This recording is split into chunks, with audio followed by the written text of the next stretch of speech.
I'm going to be leading this prospecting and inviting section of your training.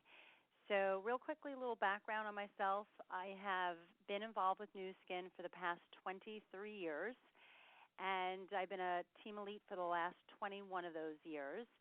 I am a member of the $20 million Income Earners, and I was also last year's 2010 Woman of the Year. So I come to you with a lot of experience on prospecting and inviting, and like all the leaders in our company, we're very happy to share what has helped us reach the highest levels of success in the business, because we want to see all of you reach the highest levels, and it's one of the things I love most about this business.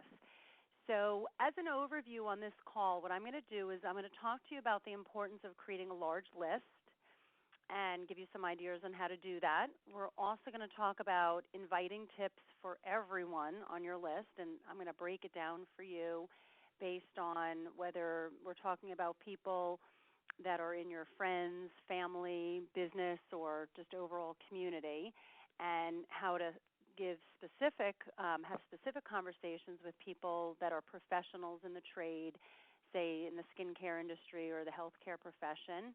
We'll also talk about how you can prospect outside of your circles of influence, so I call that situational prospecting.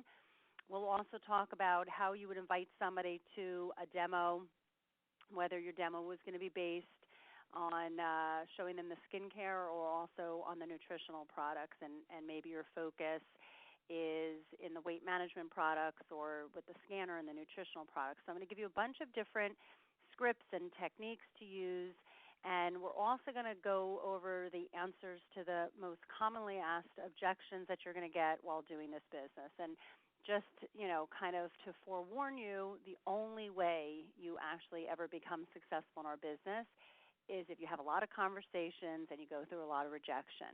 I have often called myself the most rejected person on this earth, because just by the nature of talking to so many people, I've also obviously had a lot of rejection, and it's fine. Trust me, it does not hurt. So with that, let me just go into a handful of tips before we really get started. I'm going to give you, especially when we talk about the initial scripts with friends, family, business, and community, I'm going to give you several different choices of scripts. I do this because for me, I feel that so much of what we communicate is our comfort level in what we're communicating. So if I give you a script and you say, oh my gosh, that does not sound anything like me, then you're never going to deliver it with any sincerity or any effectiveness. At the same time, scripts are really important, because if you don't have something in mind to say, you tend to go all over the place and then you lose your focus, and also you tend to give too much information. So pick a script that you feel you can live the closest with, right? And then tweak it if you need to. If I say a word that just completely is out of your comfort zone and you know the people you're talking to are going to think, what script is that person reading, then tweak it. So pick what feels right for you, and always consult with your upline and everything. So if your upline suggests something that they're using, I certainly always recommend that. Also keep in mind that you can say all the right words, but without the right emotion or conviction, it's not going to work anyway. So it's not really so much what you say, it's how you say it. So keep that in mind, because I know a lot of times people beat themselves up over, I didn't really say the right thing and I didn't say exactly, but it's really much more about the emotion and the feeling that you convey. And then also in my presentations, there's a lot of places where I say now invite them to the presentation. And I'm going to use that term, very loosely, because to me a presentation can be a one-on-one, it can be a hotel, it can be an in-home, it could be a webinar, it could be a Skype conference call. It could be, a face-to-face with a demonstration, and kind of doing it in a little bit more of a bottom-up way, where you're focusing it around the products, but you're talking about the business while demonstrating the products. So when I say invite to presentation, certainly, again, communicate with someone in your upline for which presentation they would recommend, depending on perhaps the situation of the person. So let's start with this concept of creating your list, okay? So I want to keep you in mind, and again, I'm just giving you a little background on this, that if your goal is to make a significant amount of money with this business of yours, then you're going to want to build a large distribution channel that's capable of moving a lot of products. And the bottom line is, the larger the network, the more money you can earn. So the big picture of our industry is really not about you going out and selling a lot of products. It's about building a large network of distributors that are collectively capable of moving a lot of products. So something I like to say is to think about it as use a little, sell a little, and recruit a lot. So it's a lot of people each doing a little. So just illustration purposes only, imagine that, and think about which distributor do you think would do better in this business. So distributor A goes out and finds 100 customers, right? They've done all the work themselves. Or distributor B, who goes out and finds 10 really dynamic distributors. Which do you think is going to build the bigger business? So in this situation, distributor A has created no leverage. They've done all the work, him or herself. Distributor B has duplicated him or herself and can ultimately reach more customers. Because imagine if he or she teaches their first 10 distributors to do what they did, and they find 10 distributors each. So now they have 100 distributors in their network, and if they teach each of those 100 to find 10 customers each, they could ultimately reach 1,000 customers, which is way more than distributor A who went out and found 100 on their own.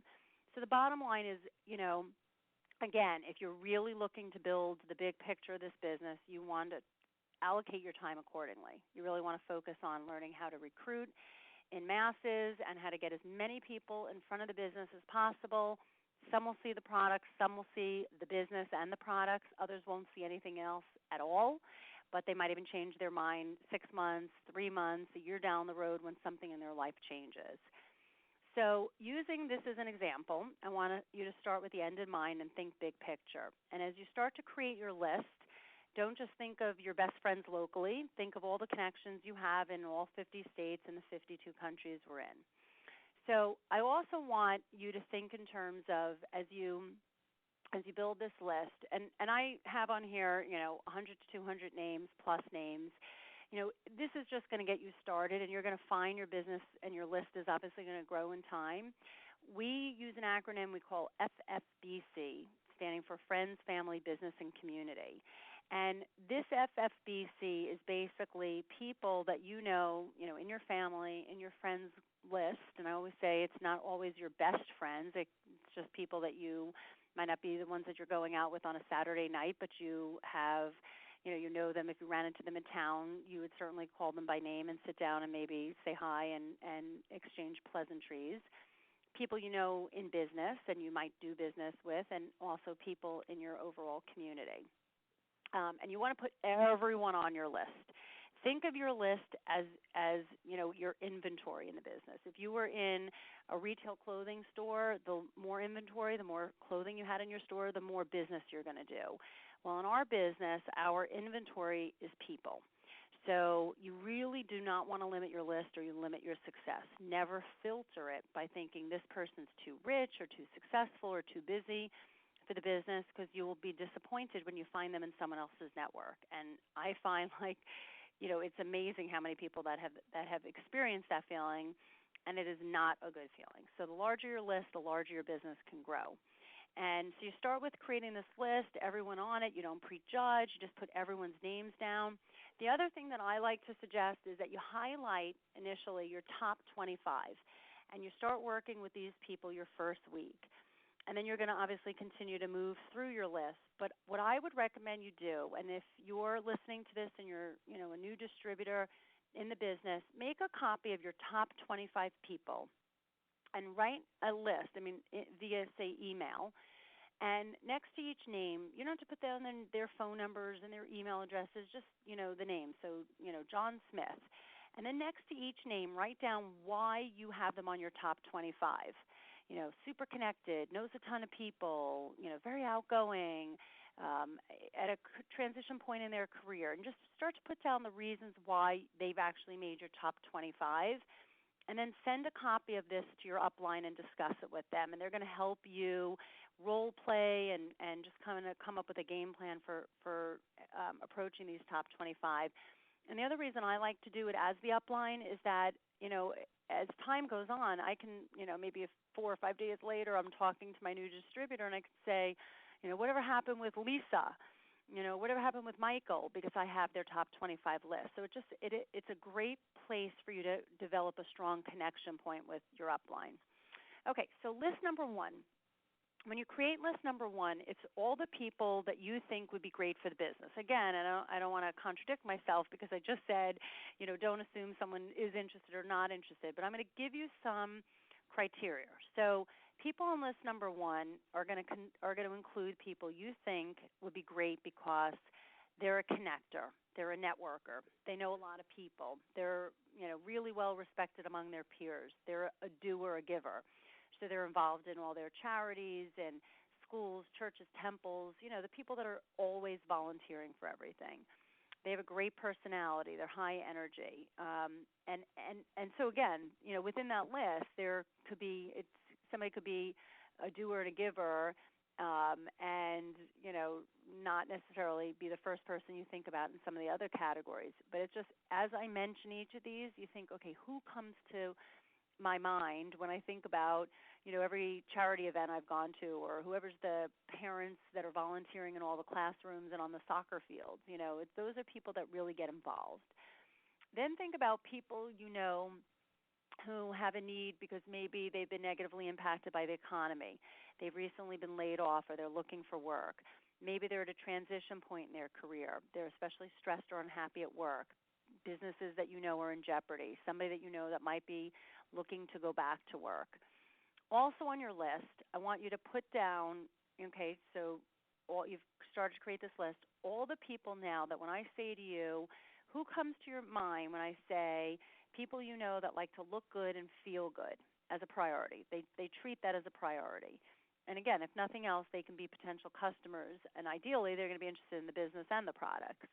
So, people who are always trying the latest and greatest, they keep up with what's going on the cutting edge of health and beauty world. So maybe they reference things to you like, oh, I was watching the Dr. Oz show, or I was reading such and such in this magazine. Anyone who routinely goes to the gym, works out, plays a sport, they keep themselves physically fit, always well put together, very fashionable, trendy, maybe routinely, spends money on their face, facials, Botox fillers, all that stuff. So these are people that, again, some people might be very interested in the business and not have a personal connection to the products. Might not be the top of their importance list, but they get the trends. They're business people. I've often, talked about my dad who, when he first got into the business, he wasn't particularly excited about skincare, but he was a businessman, recognized the trends in anti-aging and understood that a lot of money was going in that direction. It made sense to him.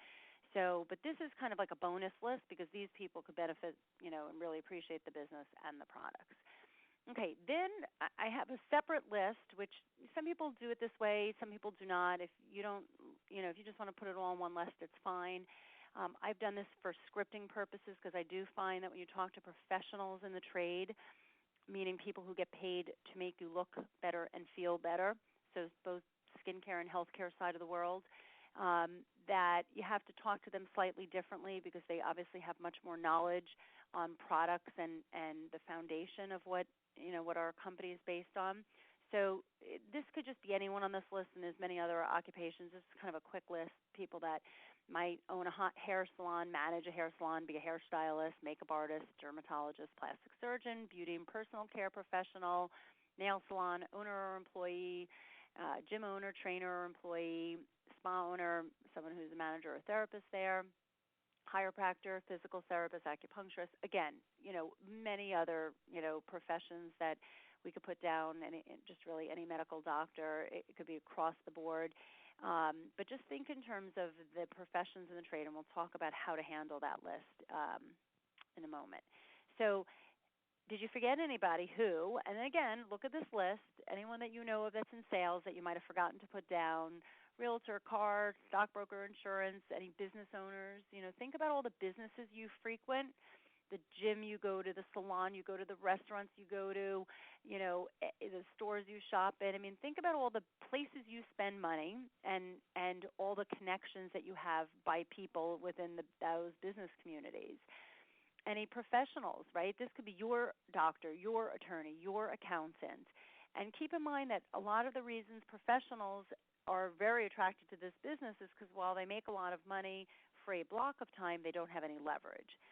Who do you know who might be working in a struggling industry that are, that everybody knows has been impacted by the economy? Retail, banking, car industry. Anyone who you know who's in a dead-end job.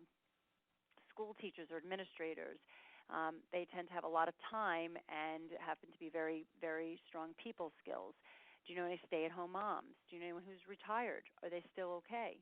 Think about how many people who went into retirement and then their portfolios dropped, or all of a sudden, we're seeing people living longer than they expected to, and their pension plan's just not going to cover it. Anyone you know who has kids, college education, weddings coming up, big ticket expenses, they're going to have to be thinking about ways to supplement, diversify their income. Anyone you know who's not working but might want to go back to work. So these are, again, the people we're going to be adding to our list. As we start getting into the details of what to say to these people, here's just some couple of tips.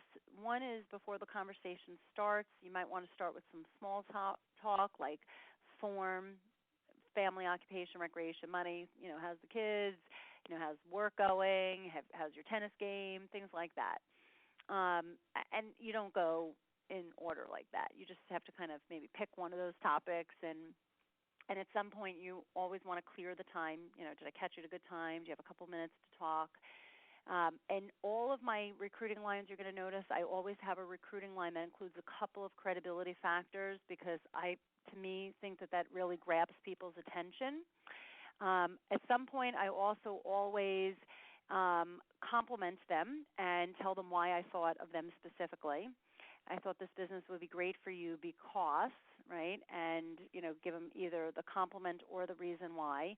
Follow the 5 C's, which we're going to talk about next, and we're also going to cover how to handle objections while inviting. And I also recommend that you role play with someone in your upline. So 5 C's of inviting: curiosity. Just remember, your goal is to excite and intrigue them, not to give them every single detail. Always remember, less is more when it comes to inviting. First conversation should really not be more than a minute or two. Credibility, again, you're going to see it in all the scripts. That's just to wow them, catch their attention. Compliment. At some point, you're going to tell them why you thought about them and why you think they'd be great for the business. Commitment. Your goal is to get them to commit to learning more, whether it's the 30-minute webinar, the 60-minute in-home, the one-on-one, whatever it is, but the goal is to come out of the conversation. Too many people talk through the business, but they never come out of the conversation with a concrete, black and white appointment, and that's what the goal is. And then always remember to control yourself.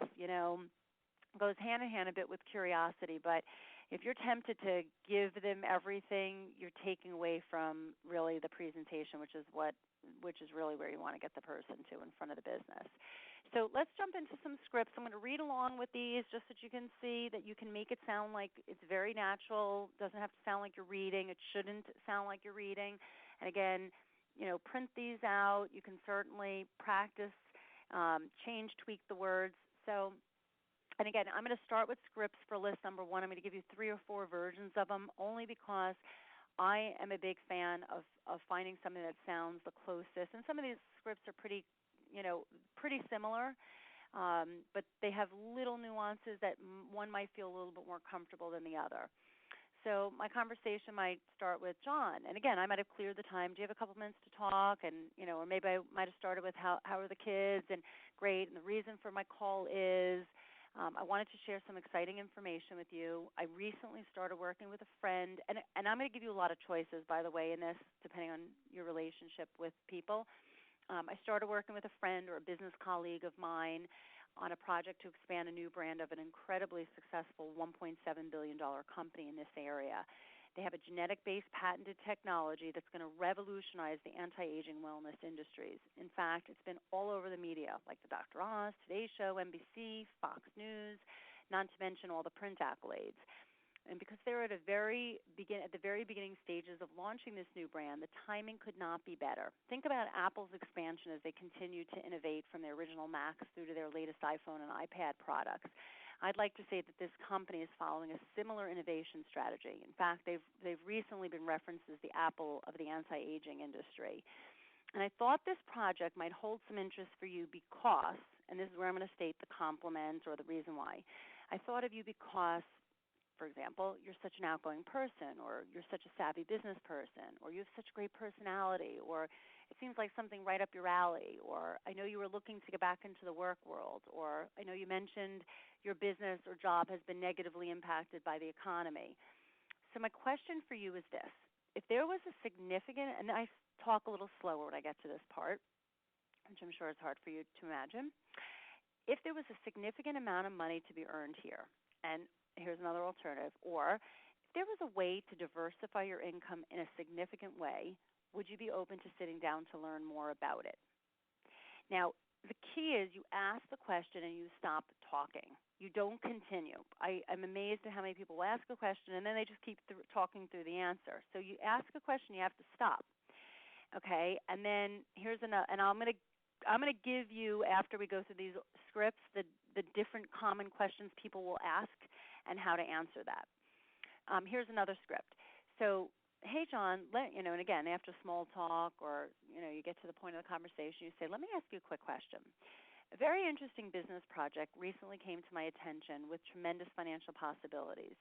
It has to do with the anti-aging arena, which I'm sure you know is huge, and it's backed by a $1.7 billion company, so there is so much credibility surrounding it. It's incredible.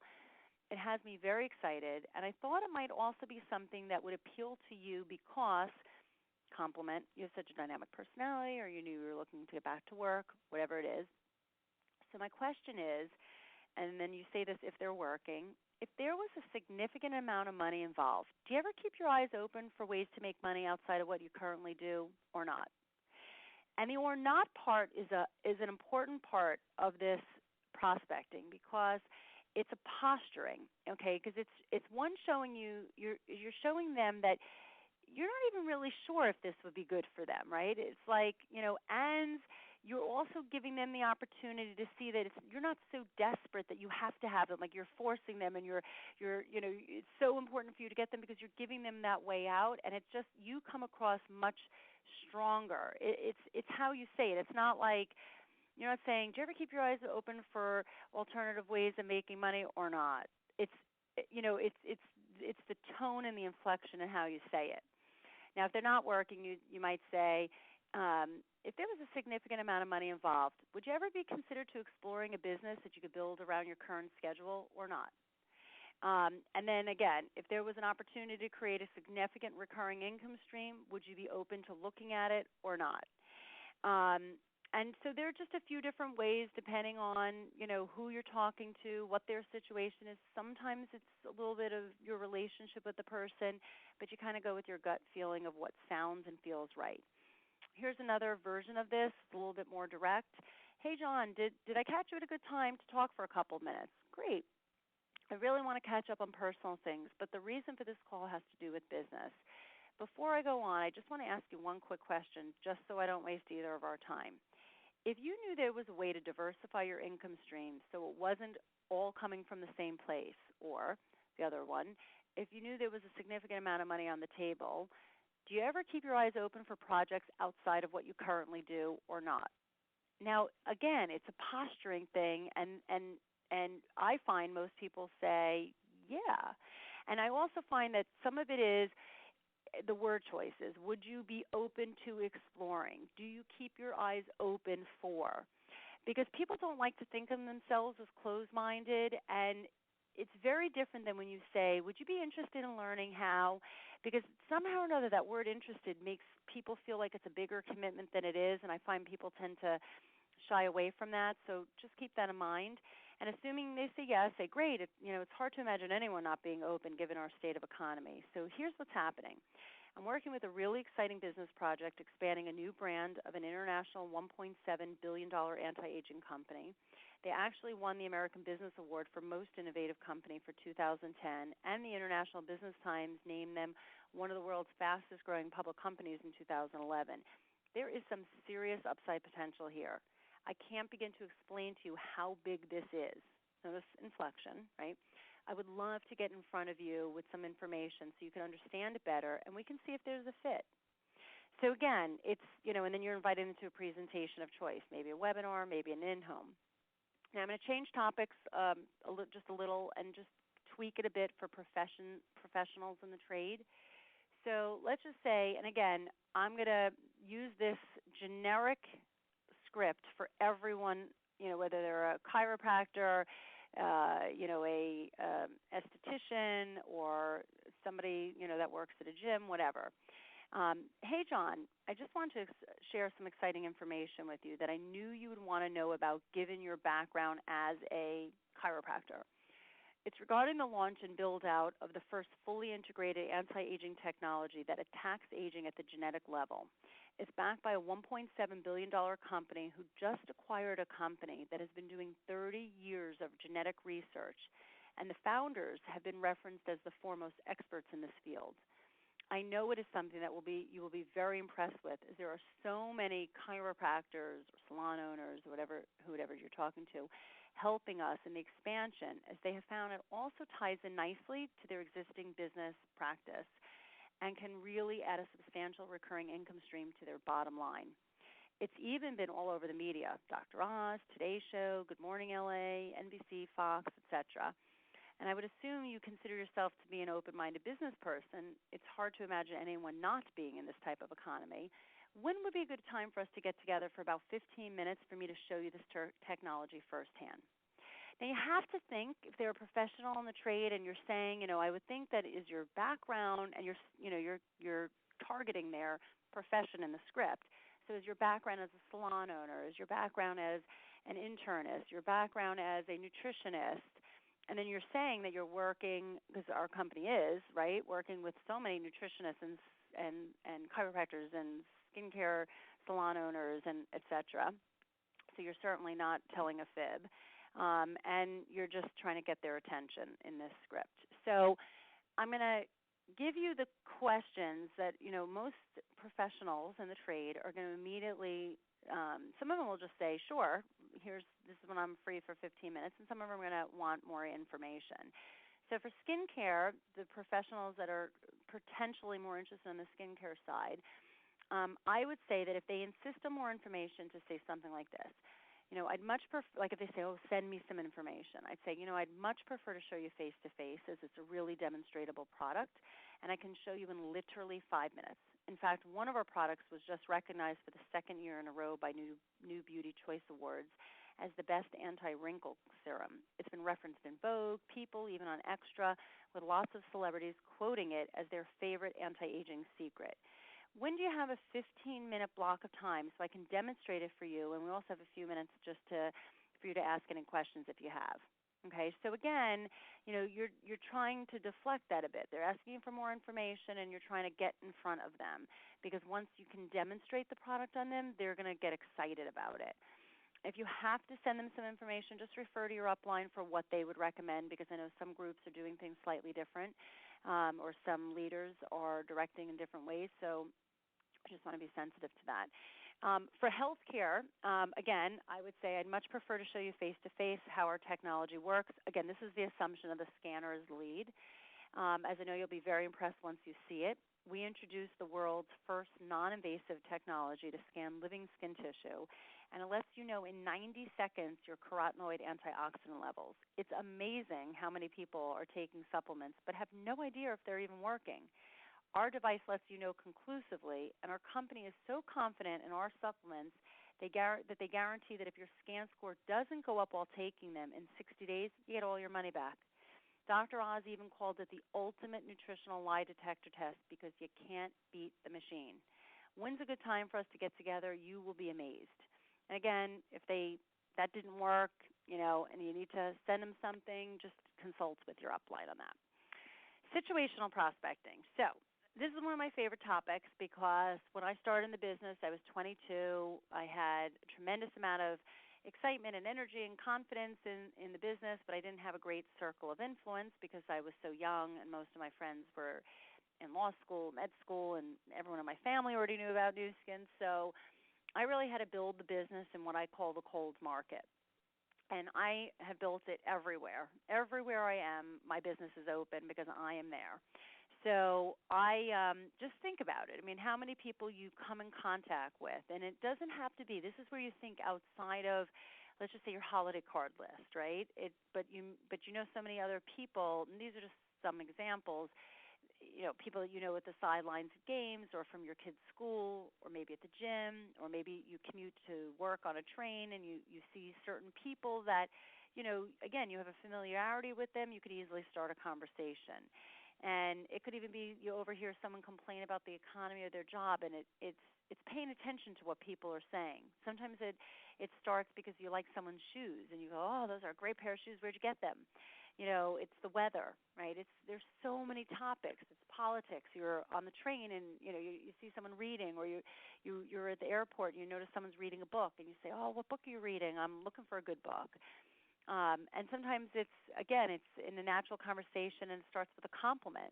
Something with, maybe you're in an environment, you meet somebody, you're talking with them, maybe they're a salesperson, and you say, wow, you have the exact personality I'm looking for to help me expand a business project that I recently got involved with. Do you ever, and I say it this way, do you ever keep your eyes open for ways to diversify your income, or ways to make money outside what you currently do? And again, or ways to create a recurring income stream around your current schedule.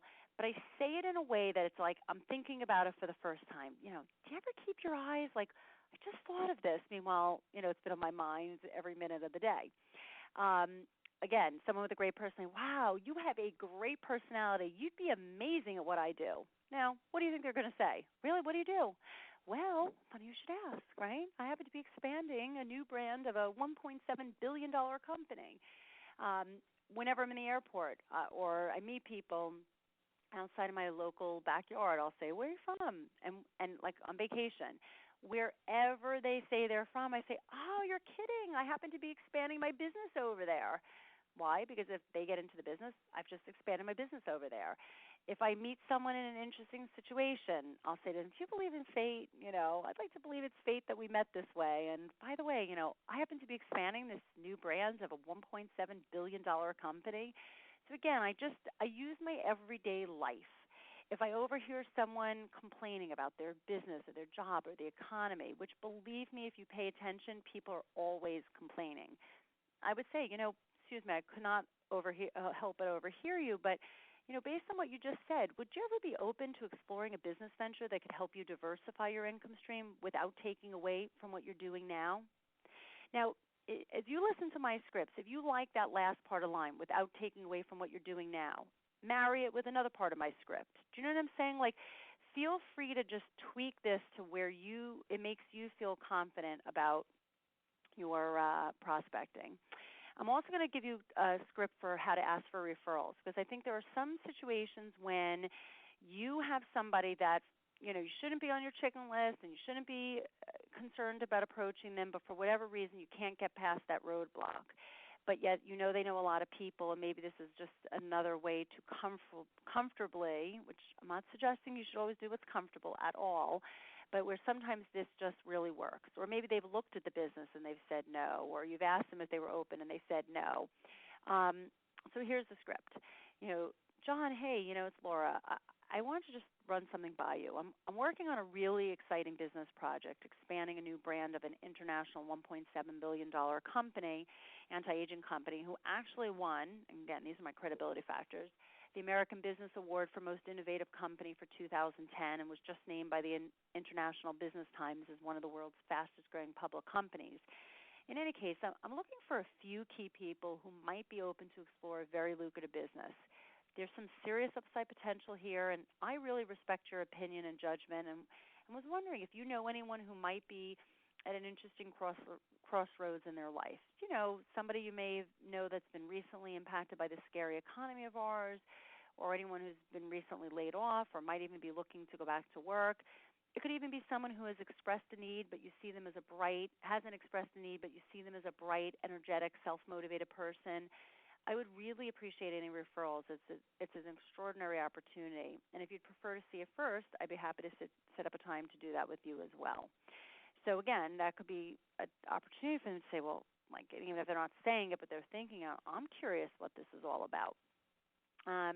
Okay, for those of you that, again, there's some people on your list that you want to focus on introducing the scanner to them, or maybe, you've had a hard time getting them in front of the business, and now you want to go to this, or the conversation that you had with them in the gym has just lent itself more towards a little bit of a bottom-up approach, meaning starting with the products.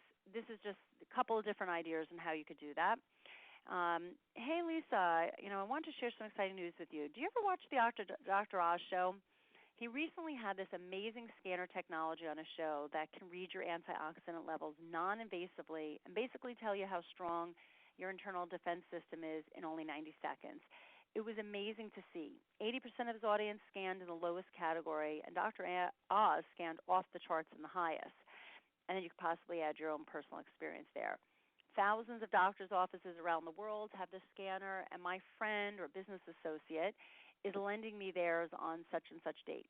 Or you could say my business or friend or business associate is having a small gathering on such and such date to let people get a free reading, or if they're charging for it, to learn more about their anti-aging, learn more about anti-aging from the inside out. Another approach is, or my friend or business associate is lending me their scanner on such and such date, so I decided to have a little anti-aging party to talk about how we can all add healthy years to our lives. I'd love to show you how this works. How does your schedule look on such and such date? Would you be able to make it? So again, lots of different choices to pick the script that makes sense for you. A couple of different thoughts in terms of demos. Same idea being, you feel like the product part of it will be a more effective first look to say, I want to share some exciting news with you. A friend or a business associate of mine asked me to help with the expansion of a really exciting anti-aging technology. It's actually the first fully integrated genetic-based anti-aging technology that attacks aging at its sources. It's been all over the media. Again, these are my credibility factors, like the Today Show, NBC, Fox News, Good Morning LA, and it's all the craze in Hollywood. I am absolutely in love with the results, and you can give a personal story. I'm having a little get-together on such and such date where we're giving live demonstrations and talking about some anti-aging tips. I would love for you to be one of my models if you want to add that in. It'll be a lot of fun. Would you like to come and learn how to turn back the clock or at least slow it down a bit? And again, it's a fun, low pressure. If they can't make it to the meeting, you can say, would love to do it another time. Tell me when's good for you. We can, 15 minutes and maybe half an hour and we're done. If you feel like you don't want to be just, a little deceptive with only asking them for 5 minutes, because realistically we know the demonstration's 5 minutes, but everything else is going to take a little longer. Okay, so let's just jump into the questions. I gave you the answers for when a healthcare and skincare professional asks for more info, but for everyone else, okay, some of this is an art that you have to just do this over and over again. You get better at this. So when they say to you, what is this all about? This is one potential answer. Look, it's really difficult to give an accurate description in just 5 minutes, which is why I really want you to see the business overview to learn more about it. Plus, I know enough to be really excited, but not enough to explain it to you in a way that will do it justice. The overview takes a half an hour or an hour, depending on which meeting you're going to, webinar or live meeting. There's no hype, no pressure. It's strictly informational, and it will give you the information you need to decide if this is something you want to learn more about or not. And again, remember the or not, like it might not be for you. For close friends, you can even add, trust me on this. Take the 30 or 60 minutes and check it out and decide for yourself. I'm telling you, this is too big to prejudge or ignore. And again, inflection, I'm telling you, this is too big to prejudge or ignore. What do you have to lose? And if I'm wrong, you've lost 30 to 60 minutes of your life. If I'm right, you'll be thanking me, right? And you can say, if I'm wrong, you've lost 30 to 60 minutes of your life, and I'll buy you a drink or I'll take you out for coffee, whatever it is. But you're trying to minimize, like, come on, you don't have 30 to 60 minutes to check something out that could change your life? Like, are you crazy? Okay, control myself, Laura. What is this all about? If they insist on more information and, like, your little techniques are not working and you can see it's going nowhere with them, but you do think, now if you really think it's going nowhere, and then, I mean, again, you might just be sending them a link to a webinar or inviting them to a webinar. If they're not even willing to do that, chances are they're not going to do anything anyway. You're just going to somewhat be wasting your time. But if you do feel that they would respond favorably to the product, so maybe you're struggling with the business and they're not committing to a meeting and they're not committing to the webinars, So for people you think might be more inclined for the skincare side of it, you'd say, look, I'd much prefer for you to understand the big picture of what we're doing and the business potential surrounding the product. But in the interim, we should at the very least get together face-to-face, as our anti-aging technology is really demonstratable, and I can show you in literally 5 minutes. What does your schedule look like in the next couple of days where you have about a 30-minute window, so we have enough time to talk after you see it, and you'll probably have some questions. And for the inside, right, you're going to say the same thing, but you're going to talk to them about the scanner. And again, if they insist on something in writing or email, just discuss which websites are the best from your upline. If they say, is this a pyramid? Is this one of those pyramid things, which is, again, one of your common questions, you're going to say absolutely not. The company trades on the New York Stock Exchange. In fact, Forbes magazine voted them in their top 100 most trustworthy companies, and Forbes rarely rates pyramids in their ratings. That's a little joke.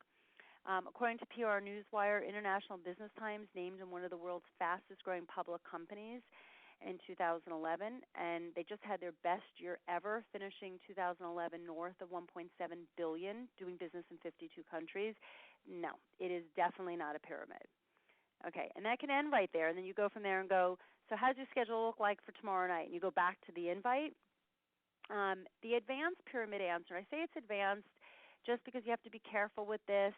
But as you get more experience, it'll feel right for you to do this.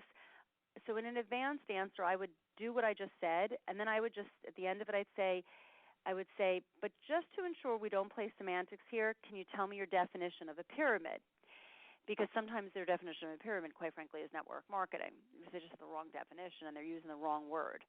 So if it turns out that their definition of pyramid is our industry, I always say, well, have you ever been involved in a business that uses network distribution as a way to reach their consumers? And then I get their experience, okay? And that's going to help me with posturing for the next part. Because now I'm going to say, look, I'm sure you know that in network marketing there are many factors that influence your success. And if you can get into the right company with solid credibility and in growth mode, with the right products positioned in front of huge and expanding trends, and if you're working with people who know how to make it happen, right, key, significant recurring incomes can be created. In fact, the people I want to introduce you to have achieved incredible success in this business and are helping to expand this next wave of growth with all this new genetic-based anti-aging line. So you'd be working with people who can really help you in ways you've never experienced before. Look, you should just come, learn more about it, and then decide if it's something that you'll be interested in learning and pursuing or not. But I bet you'll be surprised. So it's just you're trying to take whatever their experience has been and show that our company is different because we have the right company, the right products, and we have this amazing team. And everyone who's listening to this, you have somebody in your direct upline, probably not far away from you at all, that you're working very closely with who has a great success story to share. And you're going to let them know that these are the type of people that they're going to be plugging into. And how as a team we help people grow collectively throughout the U.S. and throughout the world, and this infrastructure is in place. So it's a little more of an advanced conversation that I don't recommend if you're brand new you even go down this path because you might just put yourself in a place you don't know how to get out of. Certainly, scheduling a three-way call would be critical at that point. If they say, this is really not for me, I'm really not a salesperson or I'm not into sales, I would just say, great, because we aren't really looking for salespeople. And if you want to add in, I wouldn't be excited about it either if it was just another product sales opportunity. But I'm excited for you to learn more about it as I know this would be right up your alley. There are several aspects to this business, but the big picture does not involve what you may be thinking of as traditional sales. Your focus would not be on selling the product as much as learning how to develop a distribution channel so that you could create a recurring income stream that isn't dependent on your sales efforts alone. Again, it's a very visual presentation, and you have to really see it in order to understand it better. Okay. For the person that says, oh, my gosh, I have no time for anything else, I say, I know. We're all so crazy busy, but that's one of the reasons why you'll want to see this business. It's got a very exciting residual income to it that eventually can go on with or without you. Most of the people that I'm working with are fully engaged in their occupation, their profession, but recognize the value of creating a diversified income stream. Again, you really have to see it to understand it completely, but the benefits of our business create exactly what you want or exactly what you need, a leveraged income. If you were to stop working, would your income stop? The people I'm going to introduce you to earn more money or earn money even when they aren't working because of how this business model works. You really have to see it to understand it, and you shouldn't prejudge. It'll only take 60 minutes of your time. What do you have to lose? And then just go for the invite. And again, so much of this business comes down to timing. You can't force it to be the right time in someone's life. They have to really be open and ready to explore. But if you get out there and you have enough conversations, you will come across people that you don't have to work very hard because they're ready. They see it, they get it, they want to learn more. And then other people, it's planting seeds. Some of the people you speak to about this business tomorrow might not be interested tomorrow, but 6 months from now, a year from now, they change their minds. And the people that stay in it always benefit from that, right? Because it's an accumulation of a lot of interest. So with that, I just want to thank you for listening. I hope that's been effective. And again, just keep in mind what we started talking about, that you just have to tweak it and make it your own. And I wish you all the success in the world.